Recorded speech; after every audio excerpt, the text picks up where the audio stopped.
Hi friends, மல்லி சீரியலில் இதுக்கப்புறம் என்ன நடக்க போகுது அப்படின்றத இந்த வீடியோவில் பார்க்கலாம். இப்போ விஜய் பார்த்திங்கன்னா மல்லியை ரொம்பவே அளவுக்கு மீறி திட்டிகிட்ருக்கிறாரு. இது வரைக்கும் அந்த மாதிரி திட்டினதே இல்லை. ஆனால் இப்போ அவர் அவருடைய லெவலையும் தாண்டி திட்டிகிட்ருக்கிறாரு. இதில் ஏதோ ஒரு உள்குத்து இருக்கிற மாதிரியே தெரியுது. விஜய்க்கு உண்மை தெரிஞ்சிட்ட மாதிரி தாங்க இருக்குது. எப்படி தெரிஞ்சிருக்கு அப்படின்னு பார்த்தீங்கன்னா, இப்போது வேணுன்ட்டே வாடிங்க அப்படின்னு சொல்லி இந்த சுடர் பார்த்திங்கன்னா இந்த கதிரேசன் வீட்டுக்கு கூப்பிட்டாங்க. நம்ம மல்லியும் விஜய் சொன்னார் நீ நேராக வீட்டுக்கு போன்ட்டு. ஆனால் அவள் அப்படி சொன்னதும் வெண்பாவை ஏதாவது பண்ணிடுவான்னு சொன்னதுனால நம்ம மல்லி நேராக வீட்டுக்கு போனாங்க. அங்கே போனதுமே வெண்பா படுத்துட்ருக்காங்க. அப்போ அவங்களுடைய கால் செவந்திருக்கு. அதை பார்த்துட்டு நீ எல்லாம் ஒரு பொம்பளை அடி அப்படி இப்படின்னு சொல்லிட்டு மல்லி கண்ணை முன்னான்னு திட்ட ஆரம்பிக்கிறாங்க. அந்த நேரத்தில் வெண்பா தூங்கிட்டு இருக்கான்னு சொல்கிறேன், கொஞ்சம் கூட அறிவே இல்லையா மல்லி உனக்கு அப்படின்னு சொல்லிட்டு பெட்ல இருந்து கீழே இறங்கி கொஞ்சம் பெட்டை விட்டு முன்னாடி மல்லியும் இந்த சுடரும் சண்டை போட்டுட்ருக்காங்க.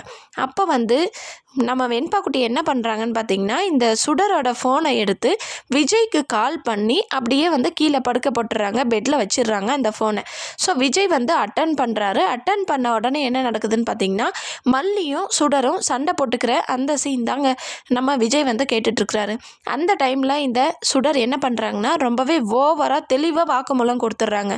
என்னடி ஓவராக பண்ணிகிட்ருக்க, நான் இந்த நிலைமைக்கு வர்றதுக்கு எவ்வளோ கஷ்டப்பட்டேன்னு தெரியுமா, நீ அசால்ட்டாக என்னை வீட்டை விட்டு வெளியே துரத்த பார்க்குற, ஆமாடி நான் சுடர் தான் அப்படின்னு ஒரு டைம் இல்லைங்க 3 டைம் கத்தி கத்தி இந்த சுடர் நம்ம மல்லிகிட்ட சொல்லிகிட்ருக்காங்க.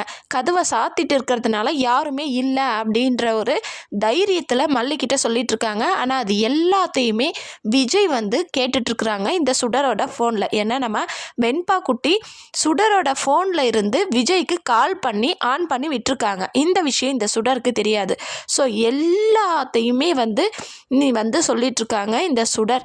ஸோ நீ இப்போவே விஜய்க்கு கால் பண்ணடி, கால் பண்ணால் கூட வேஸ்ட்டு தான், ஏன்னா விஜய் உன்னை நம்ப போகிறதில்ல, என்ன தான் நம்புவார் அப்படின்னு சொல்லிட்டு எல்லா A to Z இந்த சுடரை பற்றின எல்லா விஷயத்தையுமே மல்லிக்கிட்ட சொல்கிறதுனால அது எல்லாத்தையும் ஃபோனில் இருந்து நம்ம விஜய் கேட்டுறாரு. ஸோ அதுக்கப்புறம் இந்த நிஷா பிடுங்கி பாருங்க மாமா, இந்த பைத்தியக்காரியை வீட்டை விட்டு வெளியே துரத்த போகிறோம், இதுக்கப்புறம் இங்கே வரவே கூடாது அப்படின்னு சொல்ல கதிரேசன் இவளோட உயிருக்கு ஆபத்து இருக்குது, நான் அவளை கொன்னே போட்டுறோம், ஒழுங்கு மரியாதையை கூட்டிகிட்டு போயிடுங்க மாப்பிள்ள அப்படின்னு கதிரேசன் சொல்கிறாரு. ஸோ இப்போ விஜய் எல்லா உண்மையுமே தெரிஞ்சுக்கிட்டாரு, இந்த சுடர் இப்படி தான் அப்படின்னு சொல்லிட்டு. ஸோ இப்போ அவருக்கு தெரிஞ்ச விஷயம் கதிரேசனுக்கும் நிஷாவுக்கும் தெரியாது. அதை எப்படியாவது நிரூபிக்கிற வரையும் மல்லி அங்கேருந்து அந்த சூழ்நிலையிலிருந்து காப்பாற்றணும், அந்த கதிரேசன் கிட்ட இருந்தும் நிஷா கிட்ட இருந்தும் காப்பாற்றணும். அதுக்காக மட்டும்தான் விஜய் ரொம்பவே ஆஷா பேசுகிறாரு. வெண்பாவோட அம்மா, அதாவது ரேணுகா வெண்பாவோட அம்மா, அவளுக்கு இல்லாத அக்கறை உனக்கு இருக்குதுன்னு சொன்னால் அதை நான் எந்த காலத்துலையும் நம்ப மாட்டேன் அப்படின்னு ரொம்பவே ஆஷா பேசுகிறாரு. எதுக்காக அப்படின்னு பார்த்தீங்கன்னா, இந்த கதிரேசன் கிட்ட இருந்தோம் நிஷா கிட்ட இருந்தோம் நம்ம மல்லியை காப்பாற்றுறதுக்காக தான். ஸோ வந்துடுறாங்க. இதுக்கப்புறம் இன்னொரு வழியிலிருந்தோம் நம்ம விஜய்க்கு இவ சுடர் தான் அப்படின்ற தகவல் வரப்போகுது. ஆமாங்க, அதாவது அந்த DNA ரிப்போர்ட் எடுத்தார் இல்லைங்களா, அவர் மல்லிக்கிட்டேயோ இல்லை விஜய்கிட்டேயோ விஷயத்தை சொல்கிறதுக்காக வந்துட்டுருக்கிறாரு. ஆனால் அந்த நேரத்தில் நந்தி மாதிரி இந்த ராஜி எல்லா விஷயத்தையும் அவர் மூலயமா இந்த விஷயத்தை தெரிஞ்சுக்கிறாங்க. DNA ரிப்போர்ட் மாறிடுச்சு, இவங்க உண்மையான பொண்ணு இல்லை அப்படின்ற விஷயம். ஸோ ராஜிக்கு இந்த விஷயம் தெரிஞ்சிருச்சு. கூடிய சீக்கிரத்தில் அவரே கால் பண்ணி இல்லைன்னா மனோகர் மூலயமா விஷயம் தெரிய போகுது, கதிரேசனோட பொண்ணு இந்த ரேணுகா இல்லை அப்படின்றது. ஸோ வெயிட் பண்ணி பார்க்கலாம். கண்டிப்பாக எல்லா விஷயமும் நமக்கு விஜய்க்கு தெரிஞ்சிருச்சு.